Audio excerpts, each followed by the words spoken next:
545 Գործեր, հա, հարյուրավոր, հազարավոր գործեր կան, հազարավոր քննիչներ աշխատում։ Էլի ընթացքում է։ Ցավ ապրեցի, որ Դավիթը ավելի շատ վստահում է այդ հանցագործությունը անողներին, մեր ոլորտում դինոզավրեր կային։ Ինչքան մեդիա ռեսուրս կար Փեսահմիշիկի դրամատրության տակ, որ երթմանն է ամենաշատը հավատարին։ Անայտի ես ճանաչում եմ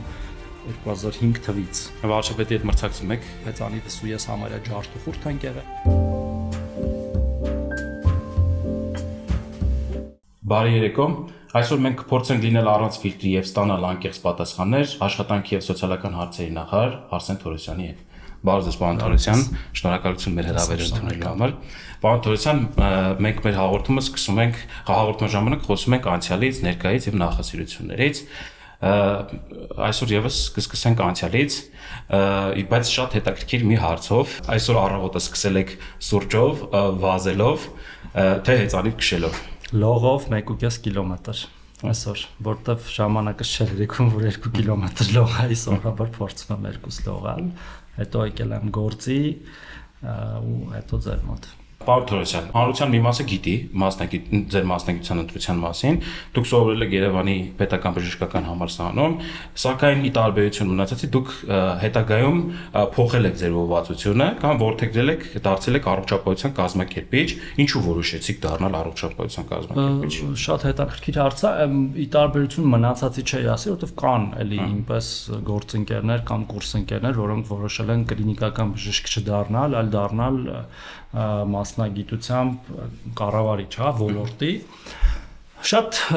հետաքրքիր որոշում ա եղել, որը կայացրել եմ ես 3-4 կուրսում մոտավորապես, որտեվ այն ժամանակ, իսկ դա 2000-ականների սկիզբներ, ես 98-ից 2004-ին եմ սովորել, ես հասկացա, որ ես տենց մի 10-20 տարի դեռ ինքնուրույն չեմ կարողանալու իմ գոյությունը ապահովել, հա, կենսագործունեությունը չեմ կարողանալու գումար վաստակել իմ եւ ընտանիքիս համար, որտեվ համակարգը այդպիսին էր եւ հիմա իհարկե փոխվել է, շատ է փոխվել, բայց ելի կա այդ կոնսերվատիզմը, երբ որ դու պետքա օրինակ դառնաս, օրինակ հիմա այս տարիքում ես նոր կարող էի տենց լավ բժիշկ դառնալ, հա, 44 տարինում տենց ռուսերեն ասած վրաստվեց է սիլ, այդ ուժերի ծաղկման շրջանում, իսկ մինչև այդ պետքա յոլա գնաս, ընտանիքդ պետք է քեզ օգնի, ծնողներդ եւ այդպես շարունակ։ Հիմա իհարկե այդպես չի, հիմա բժիշկները ավելի արագ են կարողանում ինքնուրույն դառնալ, որտեվ ավելի լիբերալ է համակարգը, հետո ֆինանսական միջոցներն են շատացել ոլորտում։ Ու ես հասկացա, որ ես հավանաբար կընտրեմ մի այնպիսի մասնագիտություն, որը ավելի շուտ ինձ ինքնուրույն կդարձնի, հա։ Թեև ես շատ էի սիրում եւ վիրաբուժություն եւ ներքին հիվանդություններ, կանգնում էի վիրահատություններին, օգնում էի դասախոսներին, ինքս էի, ասենք, կենթանիների վրա վիրահատություններ անում, այսինքն այնպես չէր, որ ես չէի կարող դա անել, բայց որոշում կայացրեցի, որ ես ավելի շատ կփորձեմ ինքնուրույն ավելի շուտ ոտքի կանել, որը ես տեսա այդ մասնագիտության մեջ եւ գնացի հետո կլինիկական օրդինատուրա, առողջապահության կազմակերպում, հետո ասպիրանտուրա ու տենց է ստացվեց իրականում սկզբից աշխատեցի միջազգային ծրագրերում, հետո սեփական տնտեսություն, այսինքն փոքրիկ բժշկական կենտրոն ղեկավարեցի, հետո էլ արդեն նախարար եւ այդպես շարունակ։ Ի տարբերություն մնացածի, պարոն Թորոսյան, դուք երկու երթում եք ունեցել, եւ բժշկական եւ նախարարի, որ երթմանն եք ամենաշատը հավատարիմ։ Բոլոր երթումներին էլ հավատարիմ եմ եւ այդ երթումները երբեք չեն կարող լինել տենց արհեստական, եթե դու դրանց հավատում ես, այդ տեքստերի կարիքը իրականում չկա էլ, ոնց որ օրինակ այսօրվա մեր երթումները իդեպ նախարարի էլ եմ մի քանի անգամ տվել, որտեվ ամեն անգամ տրվում է այդ երթումը, որ պետքա պահել օրենքները, սահմանադրությունը, գործել միայն իշա պետության, ժողովրդի, եւ ես այդպես եմ եղել միշտ, այսինքն ես փորձել եմ հնարավորինս բոլոր օրենքները պահել, լինելով նաեւ սովորական քաղաքացի, այսինքն այդտեղ շատ տարբերություն չեմ կարծում, որ կա, թե պատասխանատվությունը իհարկե ավելի մեծ է եւ մենք կաշկանդված ենք շատ հաճախ օրենքներով, ի պաշտոն է, հա, կաշկանդված ենք, բայց այնուամենայնիվ չեմ կարծում, որ այդտեղ արհեստականության կոմպոնենտ չեմ տեսնում դրա մեջ։ Մասնագիտության ընտրությունից դուք որպես առողջապահության կառավարիչ նոր դրա մասին նաև երկար խոսեցիք եւ ներկայացրեցիք ընտրության պատճառները, կարող ենք ասել, որ դա նաև հեռահար նպատակ ուներ քաղաքականությամբ զբաղվել, որովհետեւ ունեիք ամբիցիա, նպատակ, որովհետեւ այն գլխից կոպիտ ասած մտածել եք, որոշել եք, որ պետքա դառնաք։ Չէ, բայց մի կես կատակ բան կա, որ շատերն էին ասում, որ ասում են առողջապահության կազմակերպիչ, ասում են դա հիվանդանոցի տնօրեն ես որոշա դառնաս, թեև միշտ բոլոր կառավարիչները չէ տնօրեն դառնում։ Չէ, բայց այդտեղ բան ա եղել, հանգամանքների համընկնում ա եղել, ասեմ ինչի, որտեվ ես ակտիվ քաղաքականությամբ առնվազն որպես մասնակից քաղաքական process-ների ցույցերի, հա, ինձ հիշում եմ 2003-4 թվերից, երբ որ ես ուսանող եմ եղել, այնտեղ 2003-ի նախագահական, եթե չեմ սխալվում 2003-ին էր նախագահական ընտրություններին եւ հետընտրական process-ներին Դեմիրճան, Քոչարյան, Գեղամյան, հետո Գեղամյանը իհարկե եղավ այն ինչ եղավ իր հետ ու միշտ ակտիվ եմ եղել, հետևել եմ, հետո աստիճանաբար եւ կարիերայի հասունացմանը եւ իմ տարիքի հասունացմանը զուգահեռ ավելի ոնց որ բովանդակության մեջ եմ մտել, թե ժամանակ տենց ավելի շատ բաներ ընդդեմ այդ Քոչարյանի եւ այլն, հա, հետո Սերժ Սարգսյանի, այդ թվում 2007 ու տենց բան, հետո ես նաեւ սկսեցի կառավարության նիստերին հետևել, ես տենց կառավարության նիստ չկար, լինելով սովորական քաղաքացի, սովորական բժշկական փոքր կենտրոնի տնօրեն, որ չկարդայի ամբողջ նիստի օրակարգը եւ չգտնեի իմ ոլորտին եւ ինձ վերաբերել մի փաստաթուղթ, որ հասկանայի ինչա կատարվելու իմ հետ այդ որոշումից հետո, այսինքն ես ոլորտային մտել էի թեմայի մեջ ու երբ որ ես նախարար նշանակվեցի, թե որևէ պլան չի եղել, այսինքն ակնհայտորեն չէր կարող լինել այդպիսի պլան։ Օրինակ ունեիք կյանքում, պարոն Թորոսյան, թե դուք ձեզնով կար ինչ-որ մեկը, որ օրինակ է, օրինակ տեսել եք, որ ինքը այդ դետալներով օգտվում է ավելի պրոֆեսիոնալ ամոթ։ Բնույթով երևի այդպեսին եմ տենց շատ եմ դետալների մեջ խորանում ու հետո որ նաև տեսնում էի որ այդպիսի բաներ կա նաև հրապարակային խոսում էի թեև ասում եմ ինձ այն ժամանակ դեռ շատերը չի որ ճանաչում էին բայց ինտերվյուների էի գնում դեբատների էի գնում տարբեր թեմաների շուրջ որոնք որ պիտի լինեին կամ արդեն եղել էին կարծիք էի հայտնում որը ինչ որ ձևով նաև փոքր շրջանակ հիմնականում, հա, որոնք որ հետաքրքրված էին ոլորտով տեսնում էին նախարարության հետ այն ժամանակ կապ կար, հա, ես մոռացա։ Ես 2010 թվականից 11 թվական մի կես տարի աշխատել եմ նաև առողջապահության նախարարության ենթակայության տակ գտնվող տուբերկուլոզի ազգային գրասենյակում սկզբից որպես բաժնի վարիչ, հետո նաև տնօրենի ժամանակավոր պաշտոնակատար, հետո դուրս եկա աշխատանքից, որտեղ ակնհայտորեն եւ ֆինանսապես եւ այլ, այսինքն հաճելի չէր էլի այդ միջավայրը, գնացի անձնական գործ սկսեցի, էդ էլ էր նաեւ ինձ դրթել ավելի այդ պետական ստրուկտուրան լավ իմանալ եւ ես երբ որ նշանակվեցի նախարար, ես ըստ էության նախ գիտեի բոլորին ոլորտում գործող նախարարությունում էլ ղեկավար անձնակազմում բրիթե բոլորին, այդ թվում նաև անձնապես, եւ իմ համար շատ հեշտ էր։ Հեսա կընկերանք, պարոն Թորոսյան, եղել եք հիմա եւ impeachment դաշինքի անդամ, այդ ժամանակ impeachment-ը սկզբից հետո հիմա։ Impeachment-ը սկզբից հետո հիմա։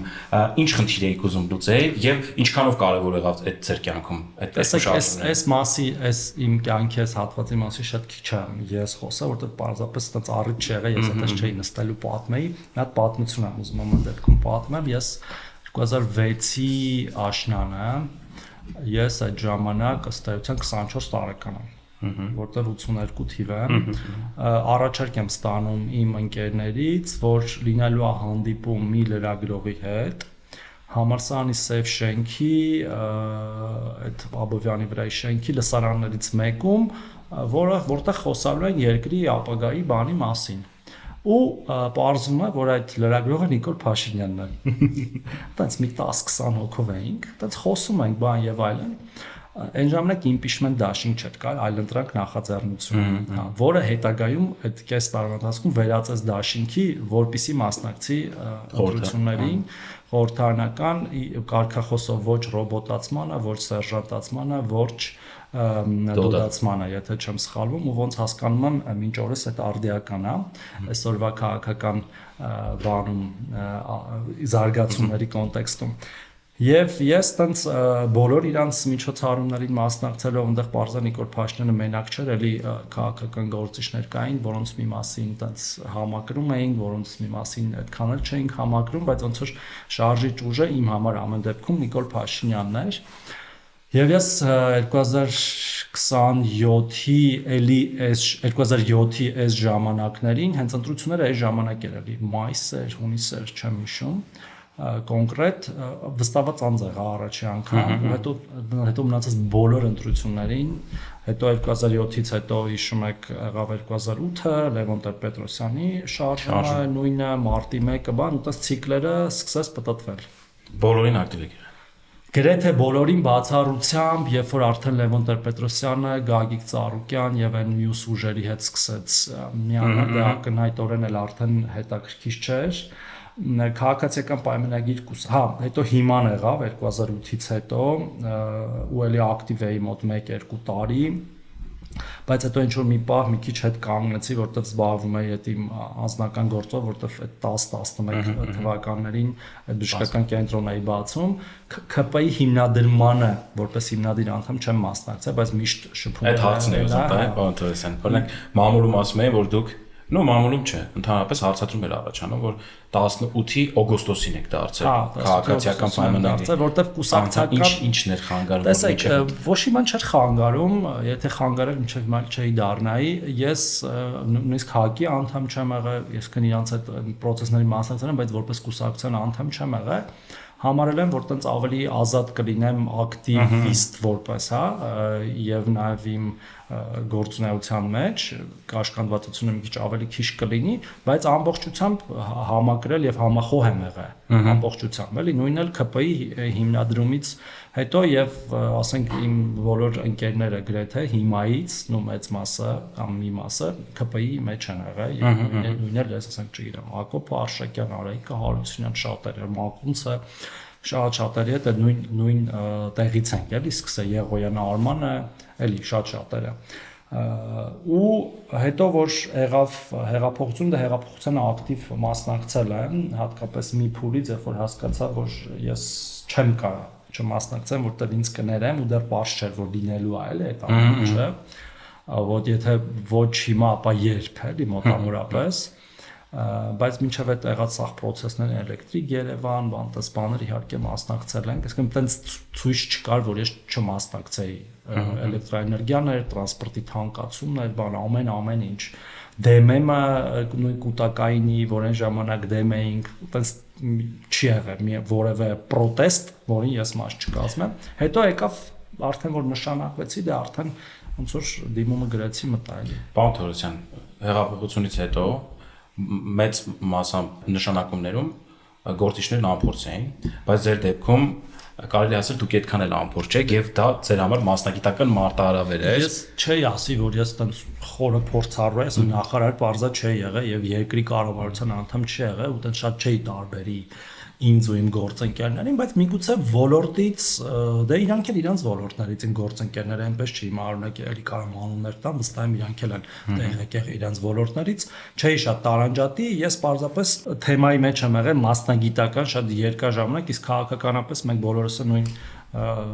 հասունությունը ունեինք ակնհայտորեն։ Այսինքն նույն դժվարություններին բախվել եք, ինչպես բոլորը։ Իհարկե բախվել եմ, միգուցե ավելի շատ դժվարությունների եմ բախվել, այդ թվում նաև քան որ իմ դեմ շատ կոնկրետ արշավներ են։ Այդ էի ուզում ասել, շատ գործիչներ կան пассив են, մարդիկ կան, որոնք ակտիվ են, բայց ձեր դեպքում մի քիչ տարբերվում է։ Դուք շատ եք թիրախավորում, պարոն Թորոսյան։ Ինչ նախնդիր է որ դուք շատ եք թիրախավորվում։ Երկու պատճառ կա ակնհայտորեն ես երևի ինքս իմ բնավորության պատճառով եմ նաև թիրախավորում, որովհետև շատ հաճախ ամեն ինչ շատ ուղիղ եւ կտրուկ եմ ասում եւ անում,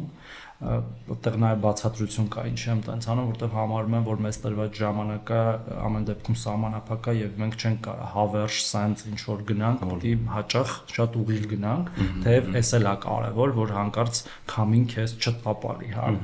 Եվ երկրորդը ես մի հատ տարբերություն եմ ունեցել որը իմ գործընկերներից մի մասը նաև իրանք են ունեցել, բայց մի մասը չեն ունեցել, բերի հանգամանքների վերումով։ Ես ոլորտում տենց մեր ոլորտում դինոզավրեր կային եւ հիմա չէ հիմա էլ կան մեր մեջ ասած որոշ մասնավոր բաներում որոնք տենց սովորային, որ իրանք պետք է ամեն ինչ որոշեն ոլորտում եւ միշտ իրանք պետք է լինեն տեղում, որոնցից ամենակարգառունը Միքայել Մինասյանի հայրն էր։ Այդտեղից է սկսվել այդ թիրախավորումը, որտեղ մինչև այդ եթե նայեք, տենց լուրջ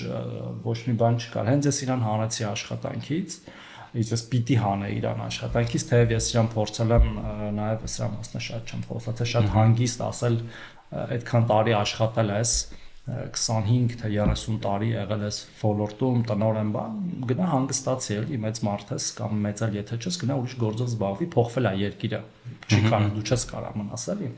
Բայց ինքը տենց երևի հույսեր ունեին, որ ամեն դեպքում ռևերս է լինելու, հեղափոխությունը ձախողելու է, եւ հետո մենք տեսանք, հա, աշնան իրադարձությունները 18 թվականի, մարդը հրաժարվեց, ես այդպես հանեցի իրան, այսինքն իմ հրամանով, որի իրավունքը ունեի, ու այդ եղավ, այսինքն այդ ինչքան մեդիա ռեսուրս կար Փեսախ Միշիկի դրամատրության տակ, մինչ օրս ինձ թիրախավորում են, մինչ օրս։ Հետո էլի ուրիշ գործող անձիկ է կային, բայց հիմնականում դա էր, բայց այդպես սովորել ենք ամեն դեպքում հələ որ որևէ ինչ ասեմ ինքը միակ դեպքն է եղել պարոն Թորոսյան։ Չէ, էլի դեպք են շատ են եղել, տասնյակ։ Մենք իր մասին լսել ենք, մնացածի մասին չենք լսել։ Տասնյակ են եղել եւ ըստ էության ոլորտը բան է եղել, սերնդափոխվել է ի որոք։ Հիմա էլ շարունակվում է, եթե այդպես կարելի է ասել, որտեղ ես իմ առաջ խնդիր էի դրել բառեսուղի իմաստով ռեֆորման է, այսինքն վերաձևել, հայերեն բարեփոխում ենք ասում, բայց ռեֆորմը, որ ուղիղ բան է անում, վերաձևել է, այսինքն պետք է ուրիշ համակարգ ունենայինք։ Հա ուրիշ բովանդակություն եւ ձև։ Պարոն Թորոսյան, դուք նախարարի պաշտոնը լքեցիք այն լուրերի ֆոնին, որ կային տարաձայնություններ ձև եւ վարչապետի միջև, հետո կտրուկ ինչ որ գրառում արեցիք, որ արդեն դառնում եք վարչապետի աշխատակազմի ղեկավար, իրականում կար օբյեկտիվ էր այդ տեղեկությունները, թե չէ տարաձայնություններ կամ տարաձայնությունների մասին անկեղծ կամ աշխատելավոճի տարբերություն։ Բացարձակ ոչ մի տարաձայնություն չի եղել եւ չկա, ես եղել եմ կառավարության անդամ ամենավատ եւ ամենաճգնաժամային պերիոդներում եւ ըստ էության իմ անձնակազմի շնորհիվ բժշկական եւ այսինքն եւ նախարարության եւ ընդհանրապես համակարգի մենք պատվով ենք կատարել մեր արժեվ դրված եւ առաջադրանքները եւ ըստ էության մարտահրավերները, կոവിഡ്ներ եւ պատերազմը եւ դրանք միաժամանակ իրար հետ Եվ ես առաջարկ եմ ստացել տեղափոխվել վարչապետի աշխատակազմ, ինչը արել եմ էլի այդ շատ ծանր ներքաղաքական պերիոդում, հետո էլ որոշեցինք, որ ես կշարունակեմ ազգային ժողովում, մինչև տեսնենք ինչ կլինի, ու ես կարծում եմ, որ գիտեք, կարող է թվա թե օրինակ, չգիտեմ, պաշտոնից հացրացում է կամ ինչ-որ ինձ օրինակ բան են արել, հա դուրս են թողել, այսպես ասած, նախ այդ բոլոր որոշումները կայացվել է համատեղ քննարկումներում եւ ինձ ոչ մի բան ինձ գործից չեն հանել, ասենց ասեմ, հա, ոչ մի անգամ ու ես համարում եմ, որ այս բոլոր իմ պոզիցիաներում լինելը նախարար աշխատակազմի ղեկավար եւ հատկապես ազգային ժողովի падգամավոր եղած ժամանակ էլ նաեւ հանձնաժողովի նախագահ մի կարճ ժամանակ հատված ինձ այնքան մեծ բանա տվել պերսպեկտիվա տվել տեսնելու բոլոր տեղերից այդ պետական կառավարման ապարատը, որը շատ կարևոր է ու գրեթե անփոխարինելի եւ եթե դու եղած չես լինում այդ բաներից որևէ մեկում, այդ դիրքերից որևէ մեկում դու շատ դժվար ես հասկանում այն որոշումների ընդունումը Չէ, կամ օրինակ որ դու գնում ես ազգային ժողով, քեզ մի բան են ասում, դու չես հասկանում, քեզ խեն ասում ես դե վրոդի նորմալ գործ եմ անում, խեք ինձ բան անում, էլի ասենք մեղադրում, բայց երբ որ դու արդեն եղել ես այդ կոշիկներում կամ այդ գլխարկը դրել ես, քո համար շատ ավելի հեշտ է եւ ես հիմա այս ժամանակ մի քիչ ավելի կոնֆլիկտային էր օրինակ իմ հարաբերությունները ազգային ժողովի հետ, թեև ես ինքս միշտ փորձել եմ բաց լինել ու ես ընդհանրապես առաջին նախարարն եմ եղել մեր կառավարության, որ 18 թվականի ընտրություններից հետո խնդրել եմ հանդիպում մեր ֆրակցիայի հետ, որտեղ համարել եմ դա կարևոր, բայց հետո եղավ այն ինչ եղավ, այնտեղ մի քիչ սուր պահեր կար, հիմա իհարկե դրանք չկան, եւ այդ տարբեր դիրքերում լինելը քեզ թույլ է տալիս շատ ավելի լավ նավարկել, հա, այդ դժվար բարդ համակարգում եւ քո ուզած ռեֆորմները առաջ տանել։ Այդ ծուր հանդիպումը նկատի ունի COVID-ի շրջանում է, Չէ, 10-19 թվականին։ 10-10-ին է, հա։ Պարոն Թորոսյան, բավականին երկար նոր նշեցիք էլ երկարի պատասխանատու ժամանակ առողջապահության նախարար եք, հետո արդեն վարչապետի աշխատակար, նույն պարլամենտ արդեն գնացիք ազգային ժողով, հեշտ էր կողքից հետևելը, թե դժվար էր կողքից հետևելը նախկին գերատեսչության աշխատանքին, մանավանդ որ էլի գրում էին, չգիտեմ ինչքանով է ճիշտ սխալ, ձեր լարված հարաբերությունների կամ սուր հարաբերությունների, մանավանդ որ պարլամենտում դուք սուր հարցադրումներ եք անում եւ նախարարի գործող Տիկին Ավանեսյանին եւ ընդհանուր մնացածին եք։ Ես բոլորին էի հարցադրումներ անում, ներքին գործերի նախարարին, առողջապահության, ՏԿ-ն, ինձ հետաքրքրող տարբեր ոլորտներում հեշտ էր եւ հեշտ չէր, տարբեր էր, ասենց ասեմ։ Երբեմն միգուցե եւ հեշտ չէր, երբ որ օրինակ դու համաձայն չէիր որոշումների հետ, որովհետեւ կարծես թե ու ստեղ մի բան էլ կա, որ պետք է անկեղծ ասեմ, Անահիտ Ավանեսյան իմ տեղակալն ա եղել, ես եմ իրան առաջարկել եւ տեղակալ, եւ առաջի տեղակալ, եւ ես եմ առաջարկել, որ իրան նախարար նշանակեն, եւ ես հավատացած եմ եղել եւ հիմա էլ ըստ էության կամ որ մի գործ են կանում, հա, ու իմ համար անձերը այդտեղ բան չեն, ու Անահիտի ես ճանաչում եմ 2005 թվից, այսինքն նախարար լինելով չի էլի, որ ծանոթացել եմ ու երբ որ եղել են որոշումներ, որոնք կարծել են, որ ուրիշ ձև պետք է ընդունվեն, այսինքն ուրիշ որոշում պետք է ընդունի, ոչ թե այդ, եւ նաեւ մասնագիտական իմանալով դրա, ասենք, նյուանսները, հա, եղել է, որ ասել եմ, չէ, սենց որոշում չպետք է ընդունել, իդեպ շատ հաճախ նաեւ այդպես ուղիղ ասել Իրան էլ եմ ասել, ինչ չի որ միայն հրապարակային ա եղել, բայց քանի որ նաեւ պարլամենտական երկիր ենք, մեր հանրության արժեվել ենք, մենք հաշվետու, մենք միայն այդպես փակ դռների հետևում չի, որ պետք է ասենք խնդիրների մասին, ու եթե դուք օրինակ հետևում եք, ես վստահ եմ հետևում եք ազգային ժողովի հարց ու պատասխանի, մեր падգամավորներն մեզ ավելի շատ սուր հարցեր են տալիս, քան ընդդիմությունը, որը սովորական իր նույն ձայնապնակն է պատտասնում, որը բոլորին հոգնեցրել է։ Պարոն Թորոսյան, մի հատ հատված մեզ բերեմ։ Արսեն Թորոսյանը ում նախաքննության եւ դատաքննության ընթացքում տված ցուցմունքները հակասեցին իրար, հետաքրքիր է ինչպես է քննել այս տարիներին, իմանալով որ սրբարտությամբ իմ անձնական ու քաղաքական կյանքից 7 տարի խլեց։ Կկարմրի գոնե։ Կարդացել եմ Դավիթ Սանասարյանի գրառումն է։ Արձագանքել եմ մի անգամ, բայց էլի կարձագանքեմ, որտեվ ոնց հասկանում եմ, շատ խորն է ամեն ինչ։ Տեսեք, ինչ ա եղել, հա։ Դավիթը էլի մեր 2008 թվականի ընկերներից է, որոնց հետ տենց ճանապարհ ենք անցել, ինքն էլ մասնակցել է հեղափոխությանը եւ նշանակվել պետական պաշտոնի, որի հետ մենք շատ լավ հարաբերություններ ենք ունեցել։ Եվ էլի կունենայինք, պարզապես հիմա շփում չկա, այդ միջադեպն է պատճառը եղել կամ այդ դեպքն է պատճառը եղել։ Ինչ եղավ, երբ որ ես հասկացա, որ պետական վերահսկողական ծառայության որոշ աշխատակիցներ բառիս ուղիղ իմաստով իրանց պաշտոնական դիրքը չարաշահում են, որ իրանց ուզած ապրանքները ծախեն պետական հիմնարկներին եւ դա մի հիմնարկ չէր եւ մի դեպքով չէր, ես իմ պարտն եմ համարել Դավիթ Սանասարյանին դրա մասին ասել, ես ասել եմ իրան, ասել եմ Դավիթ, ու ես ասել եմ ոչ թե որ մեղադրել եմ իրան, ես մինչեւ հիմա իրան չեմ մեղադրում, ես իրան ասել եմ, որովհետեւ կարծել եմ, որ ինքը պետք է զբաղվի իր աշխատանքով, որովհետեւ ինձ ասեին իմ աշխատողների մասին, ու իդեպ ասել մեկը, որի հետ ես 10 տարվա ճանապարհ եմ անցել, ես իրան ավելի շատ կվստահեի, ոնց որ հիմա կոպիտ ասած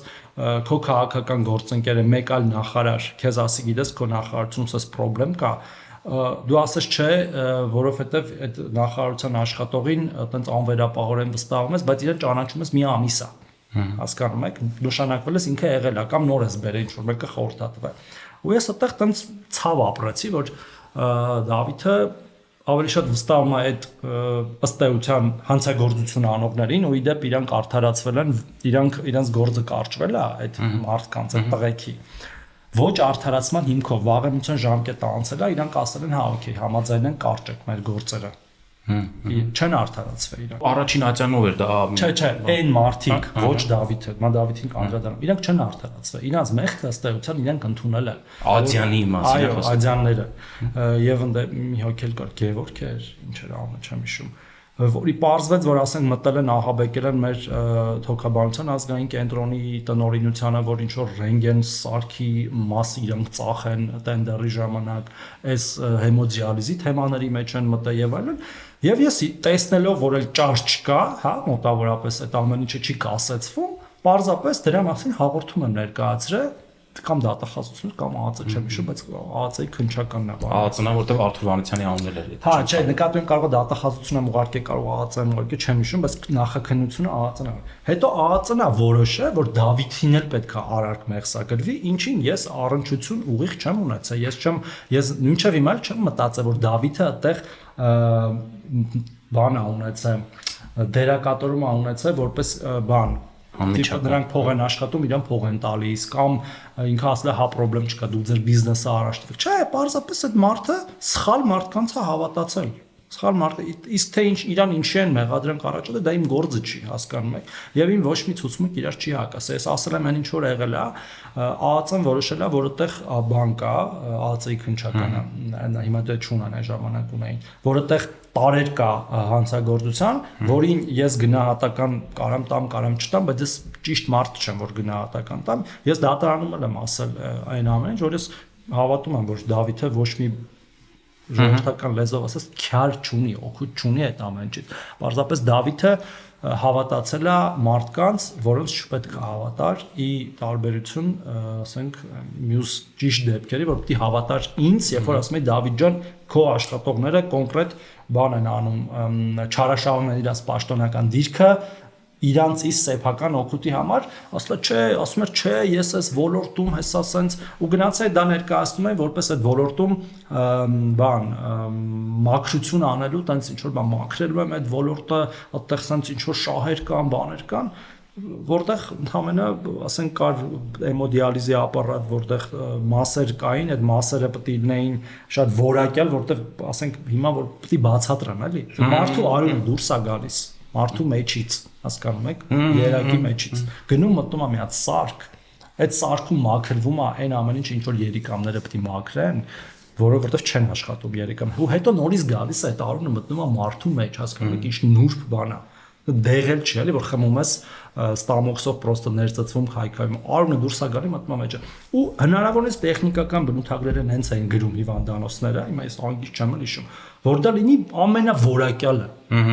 Ու պետությունը դրա համար փող էր տալի։ Այսինքն ոչ թե ապրանքի համար էր փող տալի, ծառայության համար էր փող տալի։ Ուտը մտնում են ինչ որ մի քանի կներեք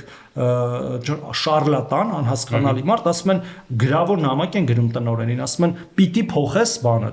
տեխնիկական բնութագիրը, ու պիտի սենց գրես, որովհետև իրանք այդ ապրանքը կարան բերեն ծախեն այդ հիվանդանոցին, ասենք ինչ անեի ես բա։ Դուք հանդիպել եք Դավիթ Սանյանի հետ այդ գործից հետո բանտորս։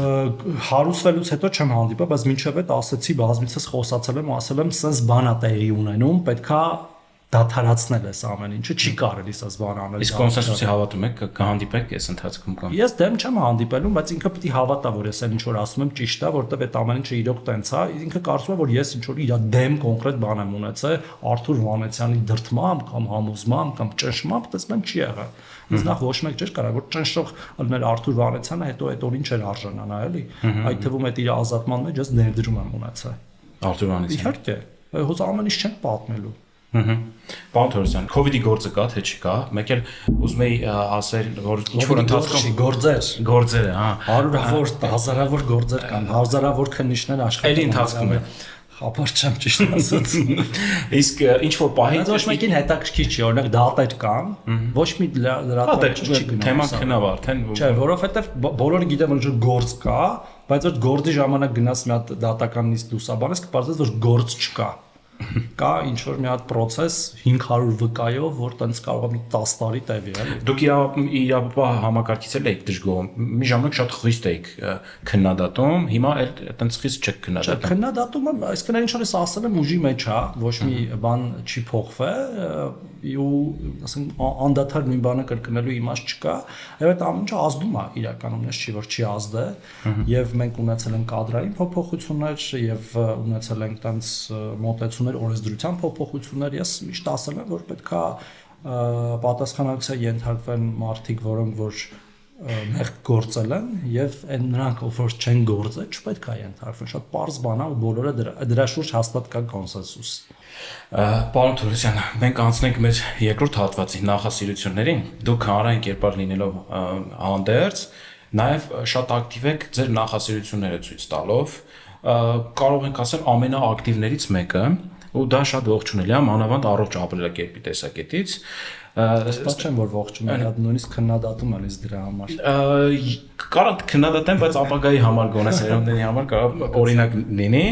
Եկեք սկսենք առօրյա աշխատանքային օրվանից, պարոն Թորոսյան, երբ եք արթնանում եւ ինչպես եք սկսում ձեր օրը։ Չգիտեմ բանը ցույց կտա թե չէ, այս ձեր կամերան ուզա կարող եմ ցույց տամ իմ բանը, զարթուցիչը, որ ժամի վրա դա, եկեք ձեզ ցույց տամ։ Վարչապետն ասում է ես արթնանում եմ այն ժամանակ, երբ որ բոլորը քնած են։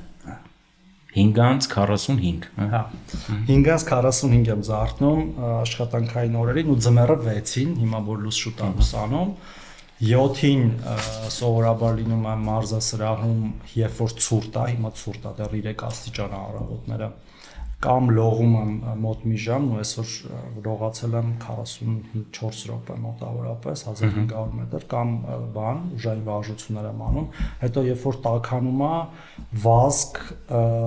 հեծանիվ եւ լող, որտեվ ես տրիատլետ եմ, էլի, այսինքն եռամարտիկ եմ ու եռամարտիկ եմ ոչ թե պրոֆեսիոնալ, այլ սիրողական, էլի, ու մասնակցում եմ եռամարտերի տարբեր տեսակի, ոչ միայն ես դրանից էլ հարցնում եմ ձեզ։ Ու նաեւ մասնակցում եմ սոլո միջոցառումների, այսինքն մարաթոններ եմ վազել մի քանի հատ, Ironman եմ արել, հեծանվային մրցումների եմ մասնակցել եւ Հայաստանում եւ դրսում, այս տարի 2 բանի եմ, 3 բանի եմ պատրաստվում, մի հատ հեծանվային մրցում կա ապրիլի վերջ բանում, Տավուշի մարզում, հույս ունեմ կկարողանամ դա անել, որովհետև ձմեռը չեմ քշեմ ընդհանրապես հեծանի, բայց մարզվել եմ։ Մի հատ Սևանում մրցում ունեմ 6 կիլոմետր մի ափից մյուս ափ, այն փոքր տեղը։ Այդ անցյալ տարի ուզում էի անել, չստացեց, այս տարի ուսամ կանեմ 6 կիլոմետր ու մի հատ էլի Ironman ունեմ Աշնանը, Պորտուգալիայում ոնց որ։ Նաև ձմեռային սպորտի դահուկը չեմ ժամանակ գտնում եք ու ոնց եղավ որ սիրեցիք դահուկները կամ դահուկ քշելը։ Դահուկը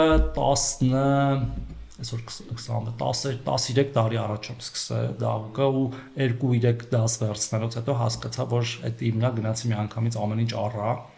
շորմոր, դահուկ եւ այլն, հիմա արդեն իհարկե համարյա ամեն ինչ ունեմ պրոֆեսիոնալ մակարդակի, եւ դահուկները եւ ամեն ինչ ու շատ եմ սիրում եւ ձմռան այդ կտորը իհարկե շաբաթ-կիրակի հիմնականում ասենք ու հիմնականում օրվա առաջի կեսը դրան եմ տրամադրում նաեւ երեխաներիս ընտանիքիս հետ իրանք էլ են բոլորը քշում բոլորին սովորացնում Սնոուբորդել եք քշում Չէ սնոուբորդ չեմ քշում եւ չեմ սիրում ու տենց բան կա կոնֆլիկտ կա սնոուբորդիստները չեն սիրում դահուկորդներին դահուկորդները սնոուբորդիստները միշտ ասում են որ իրար խանգարում են ու աշխարհում կուրորտներ կան որ տրասները շատ տարբեր են սնոուբորդի տրասա կա եւ դանի դահուկի, հա դե դահուկն էլ է իմ տարերքը, ուրիշ բաներ եմ սիրում, թենիս եմ մեկ-մեկ խաղում, ֆուտբոլ, բայց տենց ավելի թեթև, այս 4 հատը տենց ծանր անում եմ։ Պարոն Թորոսյան, այս վերջում խոսակցությունները շատ էին ձեր հեծանիվի մասով։ Այստեղ մի հատ ուրիշ հետաքրքիր հարց եմ ուզում։ Կա հեծանիվ, որը որ մտածել եք, որ պետքա ունենաք, ու մինչև հիմա չունեք եւ ուզում եք ունենալ։ Ու ինչի մասին է խոսքը եւ ինչու։ Կուզենամ ունենալ այս իմ հեծանիվի մի մակարդակ բարձրը, որը CFR-ը, իմը CF-ը, carbon frame-ը ու կա carbon frame racing, այսինքն այն ամենապրոֆեսիոնալները, որ հիմա բոլոր բաներին մասնակցում են եւ իրանց այդ group set-երը, բաների փոխանցումատուփ եւ արգելակները մի մակարդակ ավելի բարձր են եւ մի քիչ ավելի թանկ էլի մի $3000 եվրո ավելի թանկ է իմ հեծանիվից միգուցե ինչ որ մի օր կունենամ բայց էս էլ է ինձ բավարարում եւ հա դե գրեցին որտեղ ուրիշ գրելու բան չունեն այսինքն ֆոտո ենք թե որի մեջ ես ինքս այդ ֆոտոն դրել եմ որտեղ երևում է իմ հեծանիվը ու դա թաքցնելու բան չկա իմ հայտարարագրի մեջ գրած է որ ես ձեռք եմ բերել այդ հեծանիվը թեև կարայի ուրիշների պես ոչ է գրեի վստահ եմ դիքը մարդ շատ բան չի գրում ասենք ով էր խորանալու հեծանիվ կա չկա կամ ֆոտոյի մեջ կար կասեի դա բանը ուրիշի հեծանիվն է այդ օրը քշել եմ օրինակ եւ այլն այսինքն նույնիսկ այդ բանը ես պահել եմ այդ օրենքի տառը եւ հավատում եմ այդ հանրային հաշվետվականությանը, իսկ գրել եմ, որտեվ ձեռբերման գինը ավելա շեմից, այդ շեմերից։ Ու ձեռք եմ բերել իմ աշխատավարձով, հասկանում եք, ես ստանում եմ այդքան աշխատավարձ, որ կարամ թույլ տամ, ասենք իմ կൂട്ടակացը, ասենք չծախսեմ սաղորը ուտել խմելու վրա, հա, կոպիտ ասած, կամ ինձ, չգիտեմ, $5,000 բան չառնեմ, ժամացույց չառնեմ, բայց առնեմ բան։ Հա, այսը սպորտային ժամացույց եմ կապում, որ իմ սպորտի եմ առնեմ ինձ հեծանիվ իմ նախասիրություն, ասենք ինչ կա այդտեղ մի հատ կինո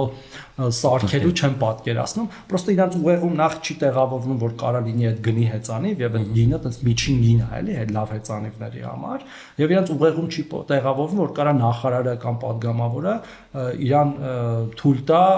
բան իմաստով է, թողը ծախսի տես բանի վրա, ոչ թե նորից եմ կրկնում, ինչ որ այդպես luxury, տենց պրեմիում բաների վրա, ընդհանրապես հեծանիվի վրա։ Տրիատլոնից հարց տամ եմ, պարոն Թորոսյան։ Մի հատ գրառում աչքովս ընկավ, որտեղ ասում եք անցել եմ 1.9 կիլոմետր Սևանա լճում, լողացել եմ 90 կիլոմետր հեծանվավազք եւ 21 կիլոմետր վազք Սևանա լճի ապամերձ։ Դա առաջի տրիատլոնն է։ Դուք երկաթե մարդ համարում եք ձեզ, որտեղ տպավորիչ է։ Այդ երկաթե մարդը, այդ Ironman-ը, որ կա, դա դրա կես դիստանցիաներն է եւ իմ առաջինը պետք է կրկնապատկվի։ Արդեն։ Ես դա դրանից այդ եղել է սեպտեմբերին 24 թվականի, ես 25-ի օգոստոսին արդեն արել եմ 3.8 կիլոմետր, 180 կիլոմետր հեծանիվ եւ 42 կիլոմետր վազք։ Միաժամանակ 12.5 ժամում արանքում էլ 110 կիլոմետրի վրա ընկել եմ հեծանիվով, հեծանիվս ու ես համարյա ջարդուխուրդ ենք եղել, հետո ուսս վիրահատել եմ դրա պատճառով, բայց ես մեկը շարունակել եմ մինչև վերջ։ Մինչև վերջ արել եմ, ու այս տարի նորից եմ անելու։ Բայց դա իմ առաջի տրիատլոնն ա եղել, որը ընկերներիցս մեկը ինձ առաջարկեց անել, երբ որ ես տենց պրոստը հեծանիվ էի քշում, թեթևի մեջ, ասաց ես չես ուզում տրիատլոնը, ասաց դա ինչ է։ Ասաց դե պետք է վազես լողած բան, ասի դες վազերուս մի քիչ լավ չեմ, ես լավ հեծո եմ քշում, բայց քանի որ լավ հեծանիվ ես քշում, ես քառագլուխ մկանները զարգացած է ոտքի, հետ բանը վազելը ավելի հեշտ է։ Վազորդների համար հեծանիվ քշելն է հեշտ, բայց հեծանվորդները ավելի հեշտ է վազելը։ Լողն էլ տենց լողում էի, բայց տենց միջակ էլի, հա հիմա էլ ես չի որ տես պրոֆեսիոնալ լողում, մի դասը վերցրեցի մի ամիս, այդ դրան պատրաստվել եմ ընդհանրապես 2 ամիս, այդ ձեր ասացին։ Հետո մի կես տարի իհարկե պատրաստվել եմ բանին, տրիատլոնին ու արել եմ, ու այս տարի էլ եմ անելու Ironman։ Վարչապետի հետ մրցակցում եք, պարոն Թորոսյան։ Դա ինքը չի ձգում, ինչա բացակշում եք իրար հետ։ Այդքան ժամանակ չունի։ Պարոն Թորոսյան, մենք ենք արդեն հաղորդման 3-րդ հատվածին, որտեղ մենք խոսենք ներկայի որոշումներից եւ պլաններից։ Մենք սկսենք մեր հաղորդումը ձեր կառավարության որոշումից, որ Լեռնային Ղարաբաղից բռնի տեղահանվածների համար վկայագիրը դարձավ Երևանամերձ համայնքներում 4 միլիոն դրամ։ 3-ից դարձավ 4 միլիոն դրամ։ Ուշացած չեք համարում պարոն Թորոսյան որոշումը։ Ինչի է այդքան երկար ձգվեց այդ քննարկումները։ Երկար չի ձգվել ու դա առաջի փոփոխությունը չի, էլի են արվել փոփոխություններ, այսինքն ծրագիրը դինամիկ գործընթաց է եւ մենք ընթացքում մոնիտորինգ անելով, տեսնելով սպառման կամ օգտագործման, հա, տենդենսները աշխարհագրական, տարիքային, ընտանիքի կազմի եւ այլն որոշումներ են կայացում, այլ որոշումներ են կայացվել, մենակ դա չի։ Եվ մենք հասկացանք, որ ամենուամենայնիվ Երևանամերձ համայնքներում է կենտրոնանում եւ այդ բնակչությունը եւ զբաղվածությունը բնակչության, հա, որտեղ աշխատանք պետք է լինի, նաև հաշվի առնելով այն հանգամանքը, որ հաճախ նրանք ավելի մեծ տուն են առնում, մի քիչ ավել գումար վերցնելով, հա, ավել վարկ են ներգրավում, իսկ ավել վարկ ներգրավવાનું պետք է աշխատանք, եկամուտ կայուն եւ այլն, ու այդ որոշումը կայացրեցին եւ այդտեղ մի քիչ բաներ կար, գիտեք, տենց արդարություն կար, օրինակ բերեմ, էլի, օրինակ Էջմիածին համայնքը վաղար շաբաթ Երևանի հետ սահմանակից չի, այնտեղ 4 միլիոն էր, բայց օրինակ Աբովյան քաղաքը, որը Երևանի սահմանակից, այնտեղ 3 միլիոն էր, բայց որ Աբովյանն ու Էջմիածին համատնում ես, իրենք համարժեք տնտեսական ակտիվությամբ համարժեք քաղաքներ են, էլի։ Ու այդպիսի էլի օրինակներ կար եւ միշտ տենց դիմում էին մեր հայրենակիցները, մենք էլ մենակ այդ չենք փոխել, ու լիքը ուրիշ բաներ ենք փոխել, դա պարզապես ոնց որ ամենաերևացողն է եղել, որովհետեւ մեջը ֆինանսական կոմպոնենտ կա, հեշտ է էլի հասկանալ, 3-ը դարձավ 4, որը նաեւ տարածվել է նախկին բոլոր ձեռբերումների վրա, այսինքն ոչ մեկ չի տուժելու այդ այսպես ասած ուշացման պատճառով։ Նրանք կարողանալու են իրանց ավել վարկը, եթե վերցրել են մարել, եւ նաեւ դրական մնացորդի ինստիտուտ ունենք, մենք որ կարողանում ենք կահույք, վերանորոգում, տես բաներ ձեռք բերել, կենցաղային տեխնիկա, այդ էլ կարողանալու են օգտագործել դրա վրա։ Բացառություններ չկան, չէ՞, պարոն Թորոսյան։ Բացառություններ միլիոնների մասով չկան, բոլոր շահառուներին, որոնց հասանելի է սերտիֆիկատն է պետք ստանալ, դրա համար քաղաքացիություն է պետք, այլ պայմաններ պետք է, ովքեր որ ստանում են սերտիֆիկատ, արդեն այդ գնով է ստանում։ Այստեղ մի հատ նրբություն կա, որ տեսել եմ, որ բարձրաձայնում են, ասում դե կան ընտանիքներ, որտեղ նախ երկուսն են կամ հաշմանդամություն ունեցողներ կան, այս նուրբ դեպքերի հետ կապված ինչ է արվելու, էլի բան կա որ մի հոգի է, այս կամ այս դեպքերը։ Մեկ էլ թվային ունենք տվել։ Արվել է, ուրեմն թվայինով սենց է 5000-ից ավել արդեն իրացումներ սերտիֆիկատներ ունենք վերցրած 5000-ից ավել ընտանիք եւ 2200-ից ավել արդեն իրացում, այսինքն որ տունը արդեն ձեռք են բերել կամ կառուցում են կամ ձեռք են բերել, բայց ձեր ասած մյուս հարցը փոքրաթիվ ընտանիքներում մենք արդեն որոշում ենք ընդունել երկարատև վարձակալության ծրագիր, որը հուլիսի 1-ից է սկսվելու եւ խոսքը վերաբերում է հիմնականում տարեց մեր հայրենակիցներին եւ հաշմանդամություն ունեցող առաջի երկրորդ խմբի կամ ծանր եւ խորը ֆունկցիոնալության սահմանափակում ունեցողներին, նրանք կարողանալու են հրաժարվել տուն գնելու մեթոդից եւ ընտրել երկարատև վարձակալության փոխհատուցումը յուրաքանչյուրի հաշվարկով 40000 դրամի չափով 10 տարվա ընթացքում, բայց նաև պայմանով, որ մենք երբ որ կունենանք սոցիալական բնակարան կտանք իրանց։ Հա, եթե կառուցենք, հա, մենք նաև կառուցում ենք հիմա եւ վերանորոգում ենք եւ կառուցում ենք եւ մեծացնում ենք մեր սոցիալական բնակարանային ֆոնդը Հայաստանի բոլոր չէ, բայց շատ համայնքներում եւ մարզերում, նաև այդպիսի մեխանիզմ լինելու, իհարկե այդ առաջարկը չի լինելու իրենց բնակության վայրից օրինակ 100 կիլոմետր հեռու բնակության վայրի մոտ պետք է լինի, որտեղ եթե այնտեղ իրանք, չգիտեմ, հիվանդանոց, մանկապարտեզ չէ, երեխեք հետ նախատեսված չեն, բայց կա նաև ուրիշ բան, պրոբլեմ այդ ոչ տարիքով եւ ոչ հաշմանդամություն չունեցող քաղաքացիների փոքրաթիվ ընտանիքներն են։ Մենք ինչի իրանց համար այլ բան չենք մտածել մինչեւ հիմա, որտեղ մենք կարծում ենք, որ այնուամենայնիվ եթե կա երեխա, եթե կա թեկուզ երիտասարդ, բայց միայնակ քաղաքացի, ինքը ամեն դեպքում զրկված չլինի այդ տուն առնելու հնարավորությունից, բայց կմտածենք ինչպես անենք, որ դա իրականում հնարավոր լինի, այստեղ մի հատ նյուանս կա, որ էլի պետք է ուղիղ խոսենք, եթե մենք թույլ ենք տալիս փոքրաթիվ ընտանիքներին այլ գումար, հա, օրինակ ասում ենք, գիտես, եթե դու մի հոգի ես, քեզ այդ սերտիֆիկատը կտանք ոչ թե 4-ով, այլ 14-ով, որ դու կարողանաս տուն առնես, արհեստական կարող է մեր ընտանիքները գնան, ասեն մենք մենակ ենք, փոքրանան, որ ավելի մեծ գումարի սերտիֆիկատով ավելի թանկ գույք ձեռք բերեն, ինչը այդքան էլ արդար չի, հա, թե մյուսների նկատմամբ, թե նախկին ձեռքբերողների, պետք է հավասարակշռված որոշում կայացնենք։ Պարոն Թորոսյան, ապրիլի 1-ից թոշակները բարձրանում են։ Այո։ Ոչ միայն թոշակառուների, նաև հաշմանդամություն ունեցողների 660,000 քաղաքացիների համար, որոնց մեջ կան եւ նպաստառուներ, կենսաթոշ նպաստացողներ, երեխայի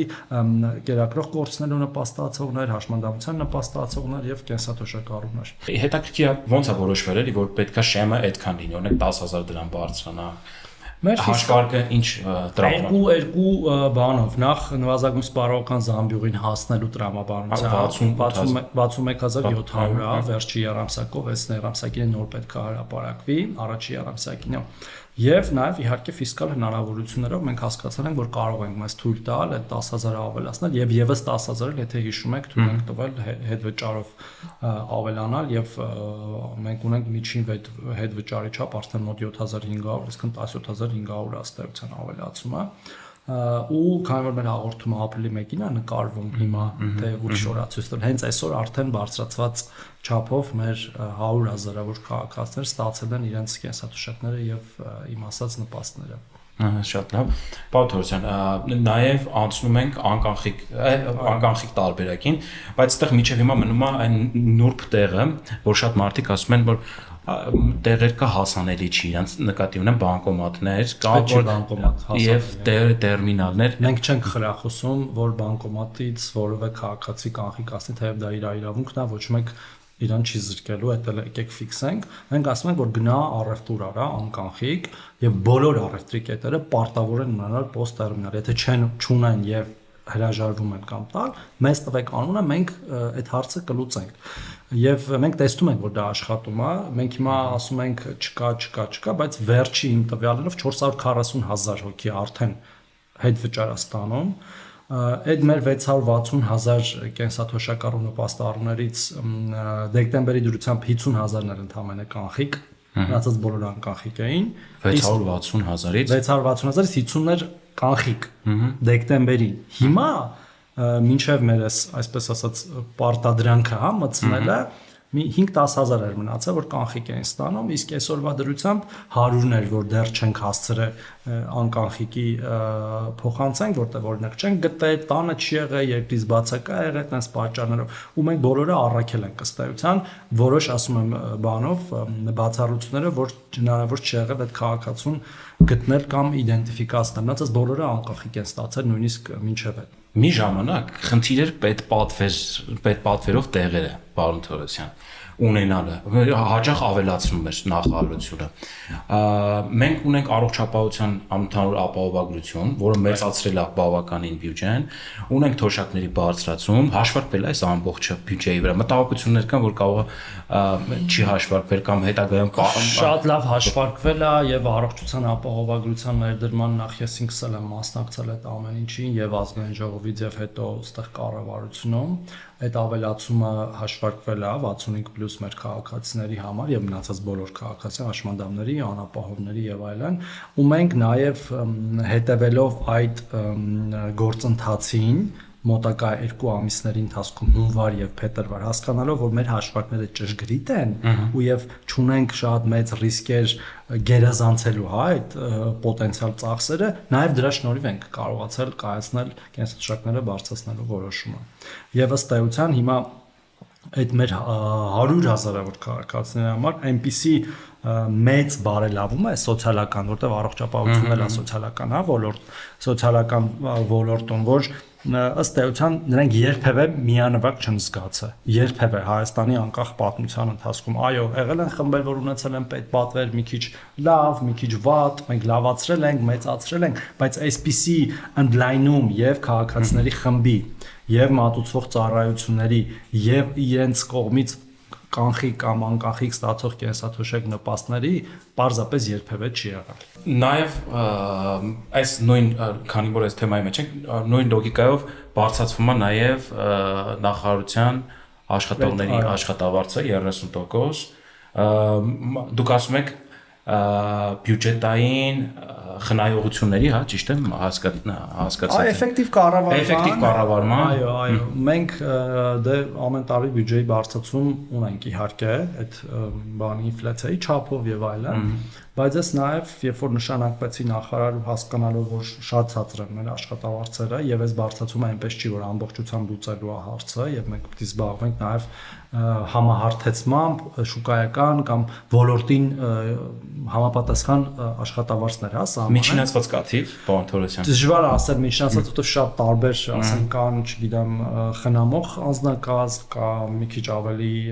մասնագիտական անձնակազմ, հա, շատ տարբեր է, բայց բոլորինը հիմա 30-ով բարձրացնում ենք, հետո նաև զբաղվելու ենք հարթեցմամբ դրական իմաստով, որ եթե իսկ շատ ցածր բաներ կան, բերենք բարձրացնենք, բայց հիմա պլյուս 30% կլինի, եւ մենք դա արել ենք էլի պետական բյուջեի միջոցների,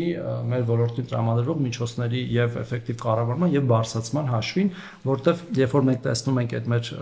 քաղաքացիների աշխատանքը, շատ ծանր աշխատանքը ու հատկապես նման խոցելի խմբերի հետ մենք հասկանում ենք, որ դա պարզապես անթույլատրելի է այդպիսի ցածր աշխատավարձով մարդկանց պահել այդ աշխատանքի վրա եւ նրանք չեն մնում երկար, մենք մեծ հոսունություն ունենք նաեւ դրա պատճառով, մտնում են, տեսնում են ինչքան դժվար է, մի քանի ամսից դուրս են գալիս, հիմա պետքա փորձենք նաեւ գնահատելով իրենց աշխատանքը, խնդրել, որ ավելի լավ աշխատանք կատարեն եւ երկար մնան։ Պարոն Թորոսյան, ոնց համոզենք մեր քաղաքացիներին, որ սա նախընտրական քայլեր չի կամ չգիտեմ։ Շատ մարդիկ մտածում են, որ նախընտրական է, դրա համար ենք այսպես անում։ Հիմա նույն թոշակների մասով ասեմ, սա 7-րդ բարձրացումն է վերջի 8 տարում։ Հիմա նախընտրականա թե նախընտրական չի։ Մենք նվազագույն կենսաթոշակ ենք ունեցել 18 թվականին 16000 դրամ, որը սարքել ենք հետո 20 քանից, հետո 36 Պարենեն զամբյուղն ենք անցկացրել։ Այսինքն 18-ից հետո ինչքան է բարձրացել ընդհանուր։ Տարբեր պարամետրեր կան։ 16-ը դառել է 46 նվազագույնը, այսինքն 2.5 անգամ, հա, մոտավորապես։ Միջինը մի քիչ ավելի ուրիշ մեխանիզմով է բարձրացել, հիմա միջինը կդառնա 59 մոտավորապես։ Հետ վճարը չհաշված, հա, հետ վճարով շատ ավելի բարձր կդառնա 67-68 միջին շուրջ 70։ Հետ վճարն ենք 3 անգամ մի հատ ենք դրել 10%-ով, հետո 12% ենք դարձել, հետո հունվարի 1-ին 20% ենք դարձել։ Հիմա նախընտրականա թե նախընտրական չի կամ ինչ ասել է նախընտրական, այսինքն ցանկացած կառավարության կամ քաղաքական ուժի գործունեություն կարելի ասել դա նախընտրական է, որտեղ ապագայում դու եթե մասնակցես ընտրությունները հիմա կամ 300 դպրոց 500 անգամ, որտեղ նախընտրական է թե նախընտրական չի, որ մենք 21 թվականից անում ենք։ 16 միլիոնի ծրագիր ինչ-որ բայ դադարեց, բայց շատ պոպուլյար էր դարձել, էլի, նու հասավ իր սահմանաչափին, դրանից հետո կանգնեց, նու հայտարարել եք, որ նորից արդեն վերսկսվել է, էլի սահման ունի, ոնց հասկացա, որովհետև 1400 մոտ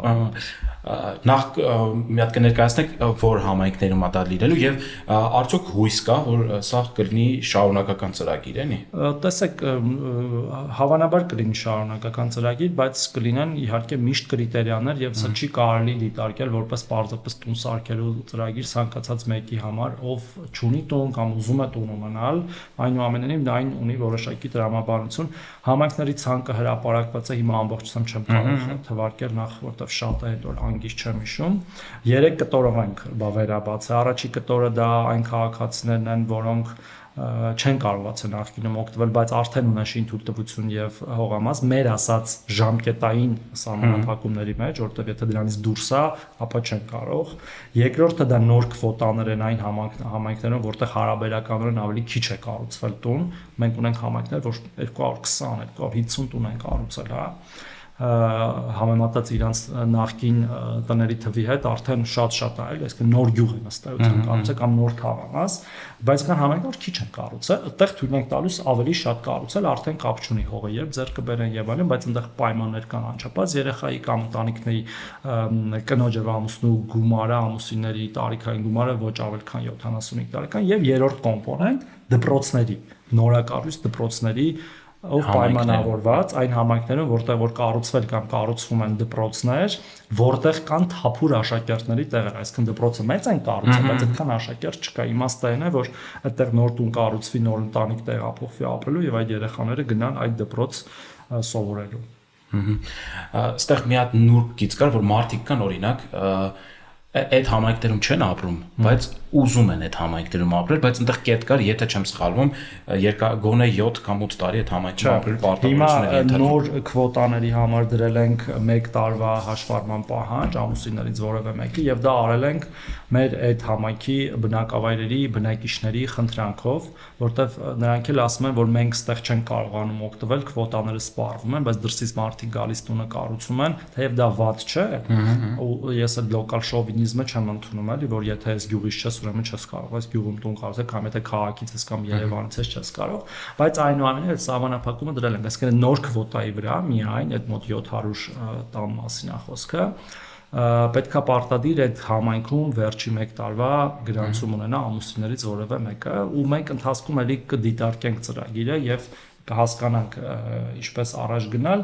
բայց շարունակական լինելու իմաստով էլ ասեմ, որ այնուամենայնիվ մենք փորձում ենք իրան տրանսֆորմացնել ոչ միայն որպես սահմանամերձ գյուղերի եւ այդ սահմանամերձ տերմինն է ինքը արդեն աստիճանաբար վերափոխվում, հա, երբ որ պատերազմ չկա, խաղաղություն է եւ բոլոր համայնքներն է պիտի զարգանան ու հաճախ կարող է պարզվել սահմանամերձ ավելի արագ կզարգանա, երբ որ սահմանը բացվի, հա, առևտուր եւ այլն, լոգիստիկա արդեն ուրիշ համայնքների վրա էլ եւ դպրոցները կարեւոր կոմպոնենտ են այդտեղ եւ երեխաներն են կարեւոր այդ ծրագիրը երեխա դպրոց պարոն Թորոսյան որ դիմել են այս կարգ շատ են հիմա թիվ չեմ կարող ասել որովհետեւ դիմել եւ հաստատվելը դրանք տարբեր են բայց այս նոր կտորով 1400 քվոտայի մասն է խոսքը եւ գումարային նախկին կառուցվածքներ եւ նոր կառուցվածքներ գումարային կլինի 3800 նոր տուն պարոն Թորոսյան մենք մեր հաղորդումը ավարտում ենք 10 բլից հարցով 10 այո Այո կամ ոչ կամ կարճ պատասխան։ Ոնց կուզեք։ Փորձեմ չգիտեմ ինչ պրովոկացիոն հարցեր եթերնի կարող է չպատասխան։ Չեմ կարծում։ Առողջապահություն թե սոցիալական ոլորտ, որն է ավելի բարդ կառավարել։ Սոցիալական ոլորտ։ Որն է ձեր ամենամեծ ձեռքբերումը որպես առողջապահության նախարար։ Երևի պետ պատվերի ընդլայնումը, եթե մի բանով ասեմ, ու բազմաթիվ նոր ծրագրեր, բայց դժվար է մի կոնկրետ բան ասել։ Սոցիալական արդարություն թե տնտեսական արդյունավետություն, որն է առաջնային։ Իրար չեն հակասում։ Մեկ բառով, որն է Հայաստանի սոցիալական համակարգի գլխավոր խնդիրը։ Լինել մարդու կողքին։ Ինչի պակաս ունի Հայ Պաշտոնյան, գիտելիքի թե համարձակության։ Ազատ ժամանակի։ Որ սոցիալական խումբն է իրականում մոռացված պետության կողմից։ Բարդ է պատասխանել։ Բոլորն էլ հիշված են, բայց բոլորին չի, որ դու կարողանում ես հավասարաչափ աջակցել։ Կൂട്ടակային համակարգը արդարացնում է սպասումները։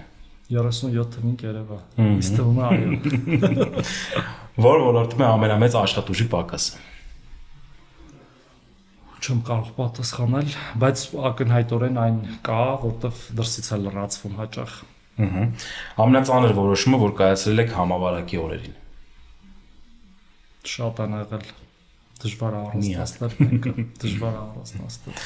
Շատ լավ, պարոն Թորոսյան, մեկ նախադասություն առանց ֆիլտրի ուղերձ ժողովրդին։ Ինչ կասեիք։ Առողջ եղեք։ Կարճ կոնկրետ։ Շնորհակալություն, պարոն Թորոսյան։ Շնորհակալություն։ Այսօր մեր հյուրն էր աշխատանքի եւ սոցիալական հարցերի նախարար Արսեն Թորոսյանը։